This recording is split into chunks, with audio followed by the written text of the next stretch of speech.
Está en el estudio Salomón Chertorivsky. Salomón, ¿cómo estás? Hola, Leonardo, pues encantado de estar contigo esta noche. Ganas tenía yo de platicar contigo, siempre las tengo, pero la semana pasada lanzaron efectivamente desde Movimiento Ciudadano una idea, ¿no? Un proyecto, o sea, están repensando la situación del país. Salomón. Te lo agradezco enormemente y sí, ya sabes que este espacio no acostumbro a platicar. Pero eso es noticia y es interesante. Pero bueno, saberlo. me parece importante porque el 1 de octubre exactamente, al cumplirse un año del gobierno de la presidenta Sheinbaum, al cumplirse 7 años de gobiernos de Morena, eran propicios para hacer ya una valoración de los aciertos y las fallas, los errores, el contraste que tenemos con los gobiernos de Morena y sobre todo en que Movimiento Ciudadano pueda proponer cuál es la alternativa. Y para ello, pues elaboramos un documento, México tiene futuro, una alternativa a 7 años de gobierno de Morena. Y eso es exactamente lo que propusimos. Por supuesto, entramos a los temas que consideramos los ejes torales de lo que sucedió en el último año, la soberanía y política exterior, marcadamente nuestra relación con los Estados Unidos, seguridad, justicia y paz, lo que ha pasado en esa materia tan delicada, el desmantelamiento del Poder Judicial, vaya, en este año, pues ese tema marcó lo que sucedió y pues la salida de la pobreza como un gran acierto con la palanca del salario mínimo y el pendiente por el gran estancamiento económico que aún tenemos en nuestro país. Hablamos de salud, hablamos de educación, hablamos de cultura y quiero insistir, en cada uno de estos temas dimos cuáles eran las propuestas, nuestra alternativa.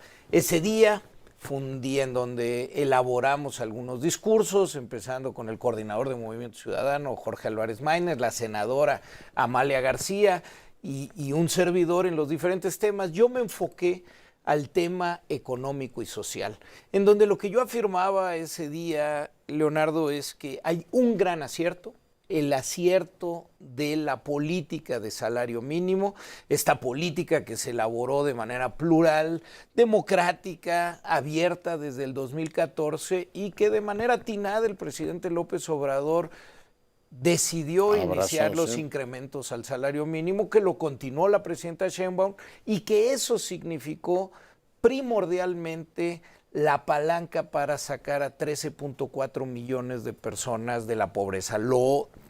Ahora sí que sin tapujos, como un gran acierto, pero al mismo tiempo vivimos, fíjate, Leonardo, de los últimos 100 años de nuestro país, el momento de estancamiento económico más importante. Si medimos sexenio por sexenio, desde hace 100 años, incluyendo la Gran Depresión, el crecimiento en los últimos años económico es menor al 1%. Eso no había sucedido, insisto, en un siglo. ¿Por qué esto? Y es lo que hacemos un desgrane de qué pasa, sobre todo por la política de austeridad, la falta de inversión pública, marcadamente en infraestructura, y lo que eso ha significado ha sido la barrera más importante para poder aspirar a crecer. Ahí decimos, tan solo en el último año, entre 2024 y 2025, la inversión en agua y alcantarillado cayó 76%, la inversión en educación cayó más de 50%, la inversión en salud cayó 49%, inversión física me refiero. Después, cuando elabora sobre los temas que nosotros consideramos son la palanca para poder construir un estado de bienestar, salud de calidad, educación de calidad, un sistema de cuidados, vivienda, pues lo que ves en cada uno de los temas resulta muy preocupante. En el tema de educación, somos la única nación de Latinoamérica, de la región y de la OECD, que bajó su matrícula escolar. En la educación media superior y superior, 11.3% de decremento en la matrícula.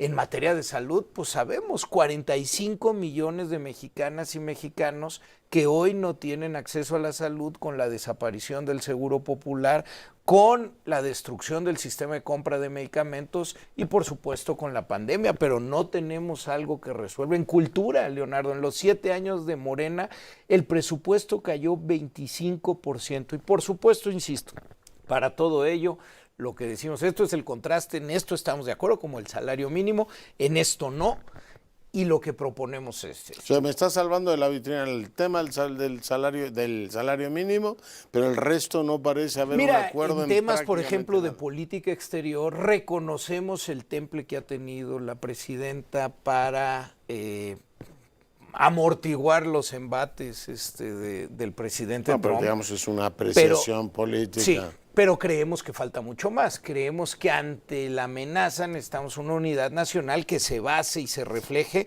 en cosas mucho más tangibles. Digamos, decía, es una presión política muy valiosa, Sí. pero por ejemplo, la orientación de integrarnos más a Estados Unidos, ¿esa la comparte el Movimiento Ciudadano?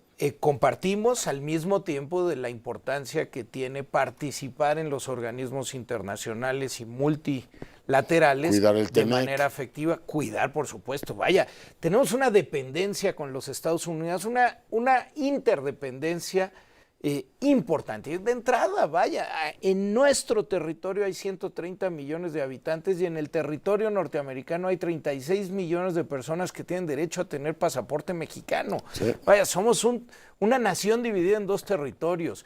La parte económica es profunda.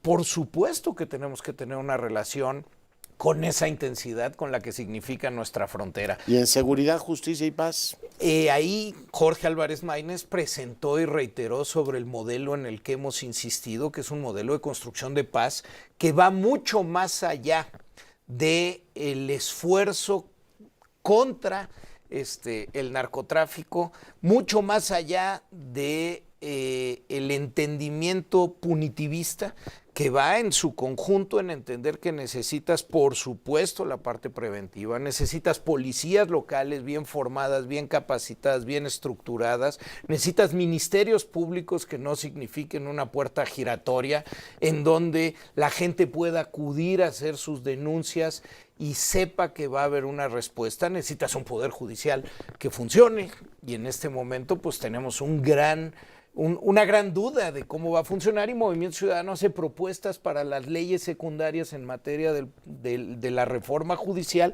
que le puedan dar un sentido a lo que está pasando. Necesitamos hablar de nuestras cárceles, no tenemos un sistema de readaptación social, de regreso a la calle, tenemos que la mitad de... A ver, todos los presos que tenemos este año son prisión preventiva oficiosa, es decir, personas que ni siquiera tienen aún una sentencia. La mitad de la gente que está en la cárcel es gente pobre que está ahí porque trae un porrito. Vaya. Oye, y te pregunto sobre los jóvenes. Los jóvenes, hace un par de días me decía una profesora preparatoria, me impresionó mucho su comentario, diciendo, Leonardo, es que deben darse cuenta que los jóvenes están solos todo el tiempo. Se quedan en la prepa o en el CCH esperando, porque no quieren regresar al multifamiliar donde les caen las pandillas y les meten drogas, o están solos en sus casas, y yo no me voy a poner aquí a criticar a nadie, la gente trabaja, las mujeres y los padres y las madres trabajan 8 o 9 horas al día, y luego con esta ciudad que funciona tan de maravilla, tardas 2 o 3 horas en llegar a tu casa, están todo el tiempo solos. Urge una política que los atienda y no solo asustarnos cuando pasa lo del CCH Sur. Urge una política para los jóvenes, pero de a de veras. No nada más decir que los jóvenes nos interesan, pero una política de a de veras. Esto que dices, fíjate, están solos todo el tiempo. En las últimas encuestas que veía de la Ciudad de México, que leía, una de las preocupaciones más importantes de las madres que trabajan es qué va a pasar con mis hijos jóvenes mientras yo estoy en el trabajo. Exactamente esto que estás diciendo. Y en el transporte público. Y cuando... Son 3 horitas diarias. No, por supuesto.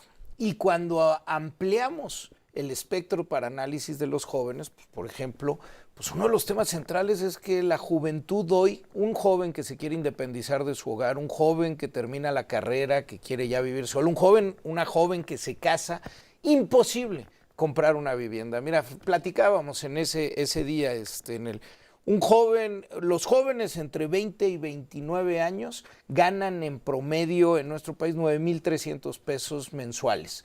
La vivienda promedio en nuestro país cuesta 1.8 millones de pesos. Es decir, tardarían 17 años poniendo el total de su ingreso para poder tener una vivienda. Si no tenemos una política de vivienda para las y los jóvenes, simplemente las oportunidades y las posibilidades de desarrollarse no hacinados, no estando en un multifamiliar. Poderse independizar de los padres. Se independice. Pero como ese de es un ejemplo nada más de la falta que tenemos absoluta de política. Pero antes de eso, decir, oiga, no nada más hay que darles dinero, ¿no? Decir, ahí les va la beca, no estén dando lata. Bueno, necesitas acompañamiento a esa edad, necesitas una política pública que acuse recepción de la situación que se vive, por lo menos en las grandes ciudades. Absolutamente. Y por ejemplo, insisto, es acompañado de un montón de cosas que arropen.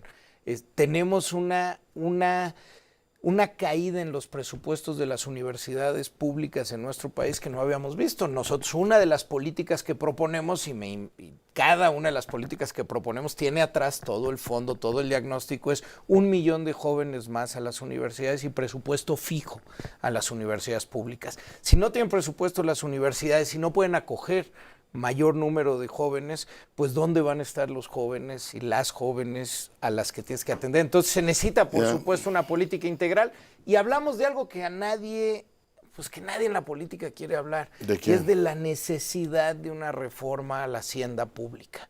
Con las necesidades que tiene este país, con los recursos que tenemos y que ingresan fiscalmente cada año a nuestras arcas, simplemente no nos alcanza para las necesidades que tenemos. Necesitamos, ¿y por qué digo de la hacienda pública? Porque no es nada más cómo vamos a ingresar más dinero, es cómo lo vamos a gastar con transparencia y con eficiencia en los temas que se necesitan. Necesitamos discutir eso con toda seriedad, porque si no, este país se la va a ver muy complicada. Es un gran tema y ojalá el gobierno nos responda. Ayer en el mitin de la presidenta no hay que dijera nada de los 600,000 millones de pesos que se han evadido por huachicol fiscal. Decir, oiga, antes de pensar en cobrar impuestos, mejor ponga en orden su administración. Ni una sola palabra de corrupción, ¿no? Y creo que de eso hay que hablar.